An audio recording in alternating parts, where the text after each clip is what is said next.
এই শুনো, আনসার বলতেছি মিলাও। এই আনসার বলতেছি মিলাও। আমি যেটা বলবো ওটা শুদ্ধ হলে কারেক্ট দিবা, টোটাল নাম্বার দিবা। দেখো, এক নাম্বার আনসার কি? রক্ত ছাড়াও শরীরে আরেক ধরনের তরল যৌগ টিস্যু থাকে, এটার নাম কি? Fluid connective tissue are of two types. একটা হচ্ছে ব্লাড বা রক্ত, আরেকটা হচ্ছে লসিকা বা লিম্ফ। কেমন? তাহলে লসিকা হচ্ছে আনসার, রাইট দাও। কোন ভ্রূণীয় স্তর থেকে পেশি টিস্যুর উৎপত্তি? বলো। Mesoderm, right. এরপর পরপর দুইটি নিউরনের মধ্যকার স্নায়ু সন্ধিকে কি বলে? হ্যাঁ, রাইট দাও। সিউডার স্ট্র্যাটিফাইড আবরণ টিস্যু কোথায় পাওয়া যায়? টাকিয়া বা শ্বাসনালীতে। বলছিলাম কিনা, বারবার বলছিলাম। এটা কিন্তু অনেক ইম্পর্টেন্ট, এটা পরীক্ষায় আসছে এসসিতে।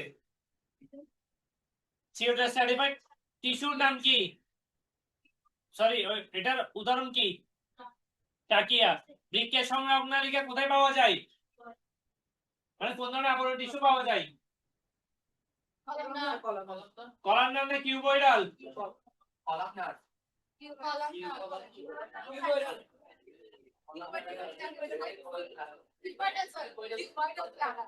বৃক্কের সংগ্রাহক নালিকা। আচ্ছা, গ্লোমেরুলাসে কোনটা থাকে? বৃক্কের গ্লোমেরুলাস আছে না? তোমরা খিদে পাই, দুদিন আগেই তো পড়ছো। তোমাদেরকে আবরণ টিস্যু পড়াইছিলাম না আমি? স্কোয়ামাস কোথায় পাওয়া যায় এটা বলো। বোমেস ক্যাপসুলের ভিতরে গ্লোমেরুলাস থাকে তো, ঠিক আছে। আচ্ছা যাই হোক, ওই ইয়ার কথা বললাম, বৃক্কের বোমেস ক্যাপসুলের কথা বললাম। তাহলে ওটা কি ছিল? স্কোয়ামাস। স্কোয়ামাসের পরে কি? কিউবয়েডাল। কিউবয়েডাল উদাহরণ কোনটা? বলতে এতক্ষণ লাগে। এরপর ইন্টারক্যালেটেড ডিস্ক কোন পেশির অনন্য বৈশিষ্ট্য? হৃদ পেশি। এরপর কোন রক্তকণিকা হিমোগ্লোবিন ধারণ করে? এরপরে কোন পেশি টিস্যুর ক্লান্তি নেই? হৃদ পেশি। একজন কোন টিস্যুর অন্তর্গত? কোন টিস্যুতে মাতৃকা নেই বলে চলে? পেশি টিস্যু। পেশি টিস্যুর মধ্যে মাতৃকা প্রায় অনুপস্থিত। মাতৃকা মানে হচ্ছে তোমার মানে যেটা ধারণ করে আর কি, ম্যাট্রিক্স। ম্যাট্রিক্স এটা আমরা দাও টাইম টিস্যু আর পেশি টিস্যু।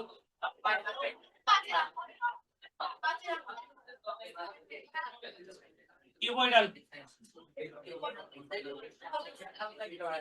এই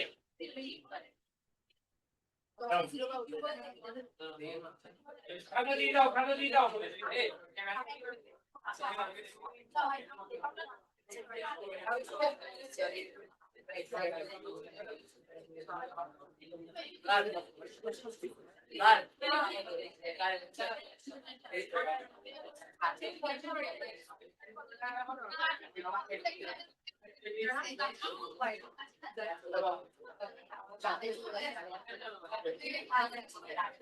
এটাও কাটা দাও।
এবার আমি যেটা করব এটা কখনো কেউ করে নাই, এগুলো প্রত্যেকটা ছবি তুলে করে ফেসবুকে যাবে।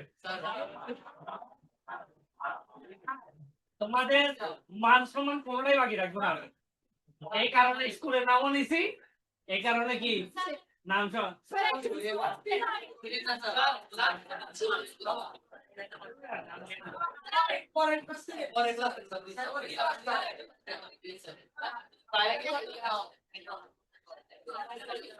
আচ্ছা ঠিক আছে, আজকের মতো আমি মাফ করতেছি, বাট নেক্সট ক্লাস থেকে কিন্তু সিরিয়াস হইতে হবে, পরে আসতে হবে। আমি প্রত্যেকটা ক্লাসের মধ্যে যেগুলো যেগুলো বলবো ওগুলো কিন্তু নোট করতে হবে। আমি এইবার থেকে এরকম পরীক্ষা আমি কিন্তু নিব প্রত্যেকটা ক্লাসে, এবং 5 মিনিটের পরীক্ষা হবে, প্রত্যেকটা ক্লাসের মধ্যে 5 মিনিট পরীক্ষা হবে, ঠিক আছে? নেক্সট টাইম থেকে খাতা এখানে কাটবো না, খাতা নিয়ে আমি বাসে যাবো। অরুন্ধতী কত কত কিলার উর্মিলা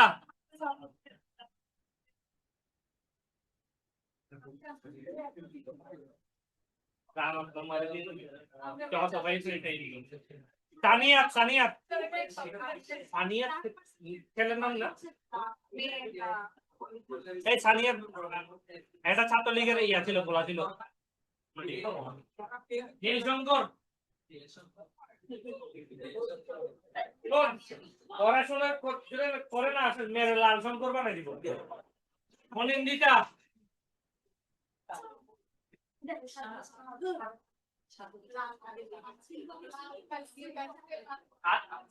আদিলা দিলসারা সৌমিত্র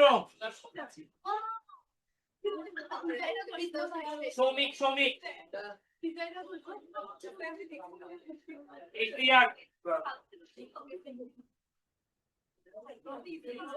আদিত্যপাল সূর্য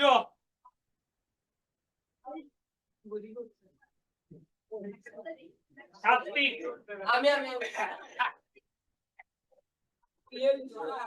রোহিত চৌধুরী সামিন সামিন আইমান অঙ্কন বিশ্বাস অঙ্কিতা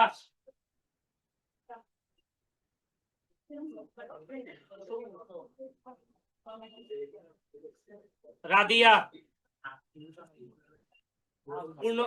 পূর্ণতা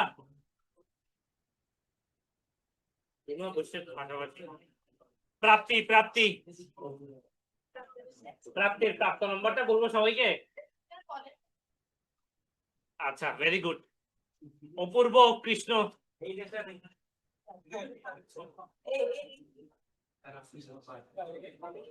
নীলাদ্রি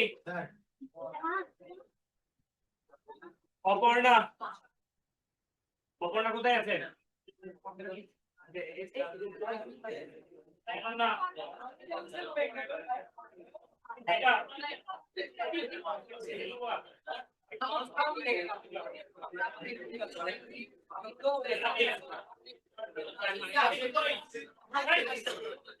আজকে নাবিল নাবিল এই Nabil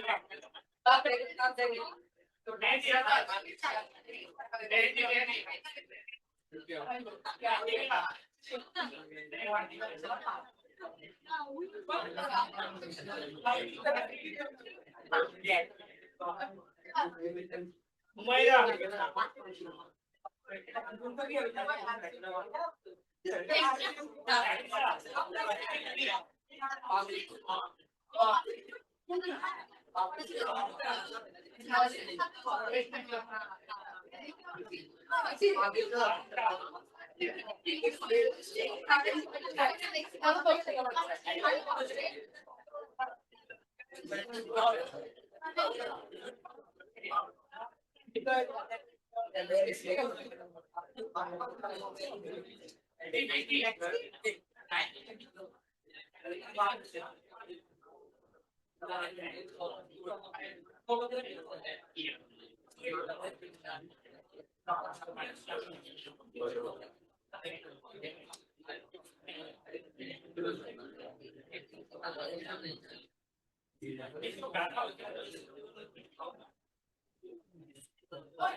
Nabisa. Gungun.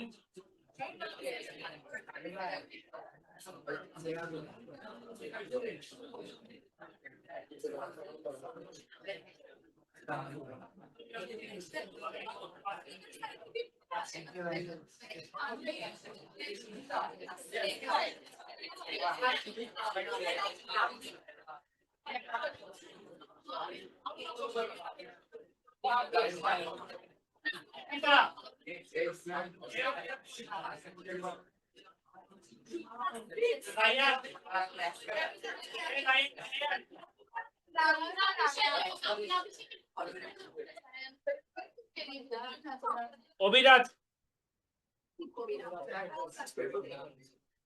Aditya English भी की ये क्या है प्रियतोष ताबास्सुम জান্নাত মুস্তাফা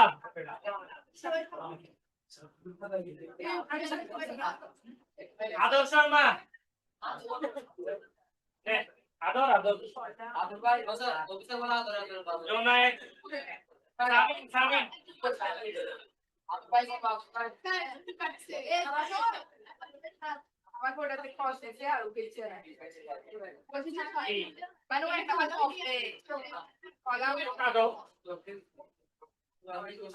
এই সব শুনো তোমরা এখানে দুই একজন ভুলভাল খাতা কাটছো আই মিন ভুল তারপরে নাম্বার দিয়ে দিছো ঠিক আছে কি দেখতে বেশি পারো মনে হয় 10-এ 10 কারা পাইছো তো দাঁড়াও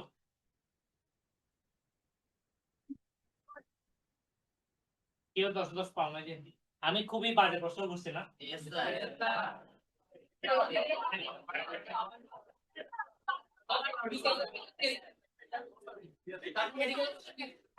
আমি যে প্রশ্নগুলো দিছি এগুলা কি তোমার বাজে বিষয় মনে হয় এগুলো আমি ক্লাসে পড়াইছি না তো পারো নাই কেন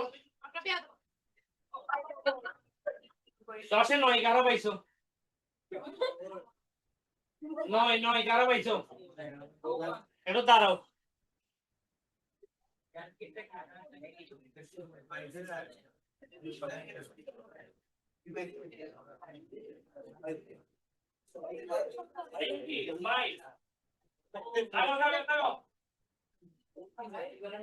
ওকে 10-এ 9 আর কে পাইছে খেলাদের মধ্যে কেউ 9 পাই নাই 8 কারা পাইছো দাঁড়ায় যাও 8 যারা পাইছো দাঁড়াও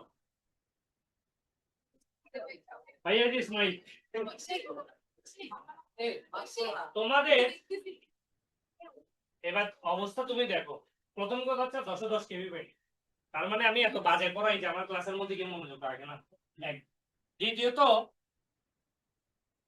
হয়তো এতটাই ফালতু পড়াচ্ছি আমি যে তোমরা এভারেজ স্টুডেন্ট 7-এর নিচে পাইছো আচ্ছা একটু কাইন্ডলি লজ্জা শরম বাদ দিয়ে আমাকে যে সেটা বলো যে 5-এর নিচে কয়জন পাইছো হাতটা তুলো 5-এর নিচে কারা পাইছো 5 এর নিচে কয়জন পাইছো? আচ্ছা 6 পাইছো কয়জন? 6 আর 7 পাইছো কতজন?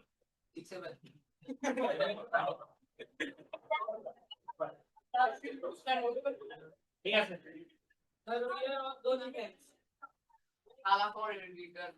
নেক্সট ক্লাস থেকে লিসেন, নেক্সট ক্লাস থেকে যারা 8 এর কম পাবা, ভালো মতো বুঝো, নেক্সট ক্লাস থেকে যারা 8 এর কম পাবা, ঠিক আছে? আর খাতা তো আমার কাছে থাকে, আজকে তো দিয়ে দিছি। 8 এর কম যারা পাবা তাদের ওই ছবি সহ গ্রুপের মধ্যে দেওয়া হবে, গ্রুপে গ্রুপ, ঠিক আছে? বুঝো নাই? আর হ্যাঁ, তোমাদের উপর আরেকটা কড়াকড়ি আরোপ করি আমি। তোমরা তো ক্লাসের মধ্যে আসতে চাও না, সবগুলো জুম ভিত্তিক হয়ে গেছো। নেক্সট ক্লাস থেকে আমি তোমাদের অ্যাটেন্ডেন্স শীট চেক করব, মানে আমার ক্লাসের মধ্যে কারা আসতেছো কারা আসতেছো না, জুম টুম আমি এত কিছু দেখার দরকার নেই আমার। ক্লাসে কারা আসতেছো কারা আসতেছো না ওটা আমি চেক করব। যদি আমি দেখি যে ক্লাসে তোমরা আসতেছো না, মানে শুধু জুম ভিত্তিক হয়ে গেছো, ঠিক আছে, একদম আমি ডিরেক্টলি বলতেছি, আমি কিন্তু অ্যাকশন নিব গার্ডিয়ান ডেকে, যদি ক্লাস না, মানে ক্লাসে না থাকো। খুব বেশি প্রয়োজন ছাড়া ক্লাস অ্যাবসেন্ট দেওয়া যাবে না। জুম হচ্ছে যে ব্যাকআপ, রেকর্ড ক্লাস হচ্ছে ব্যাকআপ। তুমি ব্যাকআপটাকে ইউজ করতেছো সব সময়, তুমি ক্লাসে করতেছো না। এখানে আসতে হবে, চেহারাটা দেখাইতে হবে তোমাদের, সুন্দর সুন্দর কিউট কিউট চেহারা না দেখলে আমার তো ভালো লাগে না, তাই ফন্টস মেখে আসবা।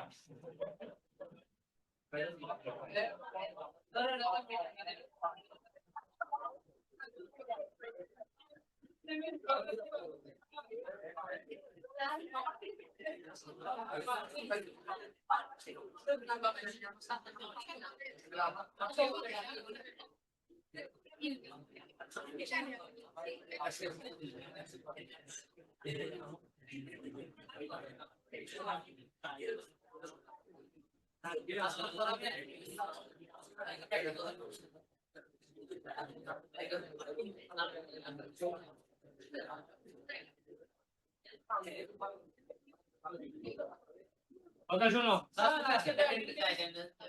দিবে না অ্যাটেন্ডেন্স, আজকে সবাই অ্যাবসেন্ট।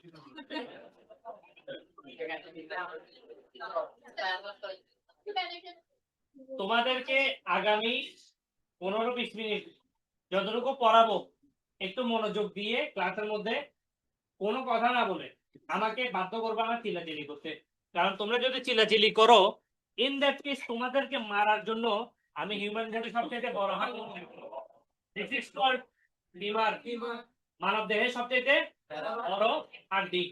কি দিব নাকি একটা, এটা দিয়ে পিটাবো আমি বলে দিলাম।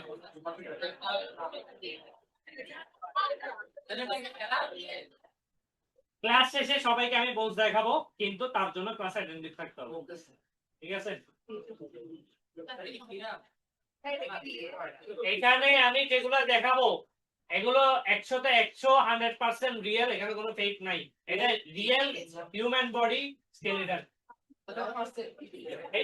মানুষ যখন মারা যায়, যখন লাওয়ারিস লাশ হয়ে যায়, তাদের লাশগুলো হাসপাতালের মধ্যে সংরক্ষণ করে, অথবা অনেকে হয়তো 2 নম্বর ব্যবসা করে, কবর থেকে চুরি করে নিয়ে আসে, চুরি করে নিয়ে এসে প্রক্রিয়াজাত করে, হ্যাঁ করে, এরকম করে।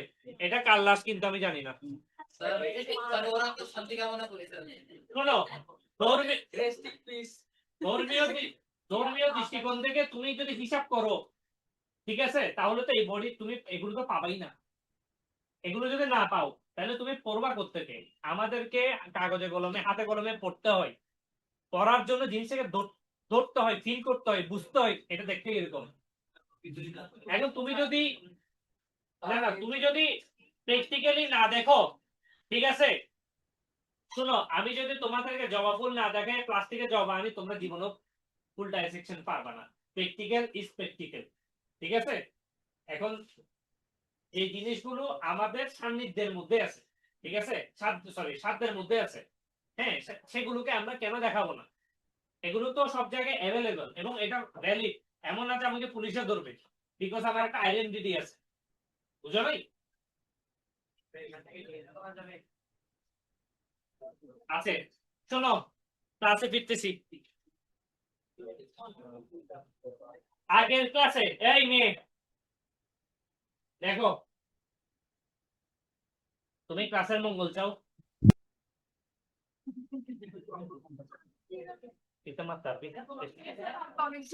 হ্যাঁ, এবার থেকে যেই ছেলে কথা বলবে আমি ওকে একদম ফ্রি হ্যান্ড দিয়ে দিব গিয়ে থাপড়াই আসার জন্য, এরপর কিন্তু বলতে পারবো না যে আমাকে একটা মেয়ে মারছে সবার সামনে। না আমি জানি। ওকে, চুপ। দেখো, গত ক্লাসে আমি তোমাদেরকে চতুর্থ অধ্যায়ে মৌলিক ধারণাটা দিয়েছিলাম, ঠিক আছে? শ্বসন, সালো সংশ্লেষণ মনে আছে তো নাকি? তোমাদের আজকে বলছিলাম শ্বসন সম্পর্কে পড়াবো। তাহলে দেখো, শ্বসনের মধ্যে বেসিক্যালি কি লাগে? অবাত শ্বসন, তাই না? অবাত,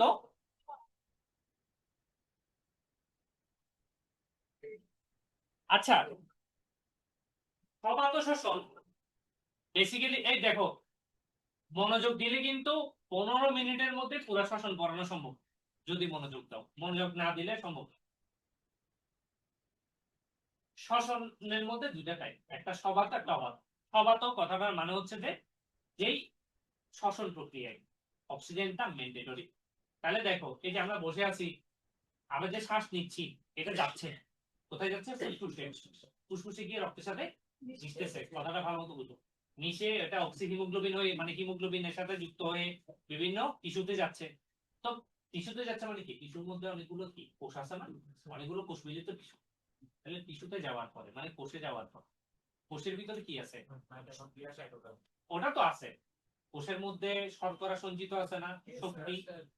সেই শর্করা মানে গ্লুকোজটা এই অক্সিজেনের প্রভাবে ভেঙে যাবে, ভেঙে গিয়ে কি তৈরি হবে? কার্বন ডাই অক্সাইড, পানি এবং প্রচুর পরিমাণে শক্তি, that is called ATP, right? তাহলে এটিপি কখন তৈরি হয়? শ্বসন প্রক্রিয়ায় তৈরি হয়, ঠিক আছে? আচ্ছা, তাহলে দেখো, সবাত শ্বসনের 4টা ধাপ, এবং এটা পরীক্ষার মধ্যে অবশ্যই অবশ্যই আসছে। প্রথম ধাপের নাম হচ্ছে, প্লিজ লেখার কোনো দরকার নেই, এগুলো বই আছে, এটা লিখতে হবে। তুই তো কিছু নগরী করে বলি বলো, যাওরামাই পর দেখ, সবাত শ্বসনের 4টা ধাপ, এগুলো এখানে লেখার দরকার নেই, যেটা লিখতে হবে আমি বলবো। প্রথম ধাপের নাম হচ্ছে গ্লাইকো। আচ্ছা, কেউ আমাকে একটা কথা বলবে, লাইসিস কথার মানে কি? লাইসিস কথার মানে হচ্ছে ভেঙে যাওয়া, ভেঙে যাওয়া। লাইসিস কথার মানে হচ্ছে ভেঙে যাওয়া, ব্রেকডাউন। Breakdown of what? কি ভেঙে যায়? গ্লুকোজ ভেঙে যায়। তো গ্লুকোজ যে ভেঙে যায় এটা কিন্তু আমরা অলরেডি শ্বসনের মধ্যে শুরুতেই জানি, জানি না? শ্বসনের যেটা বিক্রিয়া ওখানের মধ্যে আছে না 6 অনু, এই দেখো, এটা মনে আছে? এটাকে বলা হয় গ্লুকোজ। এই অক্সিজেনের প্রভাবে ভেঙে যাচ্ছে, ভেঙে গেলে কি তৈরি হয়? এটা মনে করো আমি 6 অনু দিলাম, 6 অনু দিলে 6 অনু কার্বন ডাই অক্সাইড, 6 অনু পানি, আর এটিপি, এটিপি 38 অনু। আচ্ছা বলো, পরে হিসাব করবো। এই হচ্ছে কাহিনী। এখন কথা হচ্ছে, এটা যখন এটাকে ভাঙতেছে, তার মানে কি? Breakdown of what? Breakdown of glucose in presence of oxygen, that is called glycolysis. আচ্ছা, এটাকে আমি যদি সংজ্ঞা আকারে বলি, তাহলে সংজ্ঞাটা তোমাদেরকে একটু লিখতে হবে। সংজ্ঞাটা লিখো, গ্লাইকোলাইসিসের সংজ্ঞা।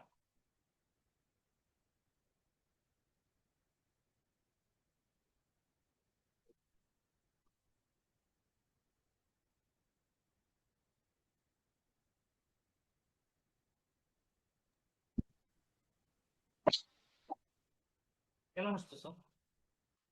মানে উদয় মজা লাগতেছে না? তিনও সাইড লাফিং গ্যাস। এই লাফিং গ্যাসে বলতে লাফিং গ্যাসের সংকেত বলতে পারবি? N2O। তুমি যেটা বলছো NO2 ওটা এটা কে কুলি করতেছে কে ব্যাকগ্রাউন্ডে?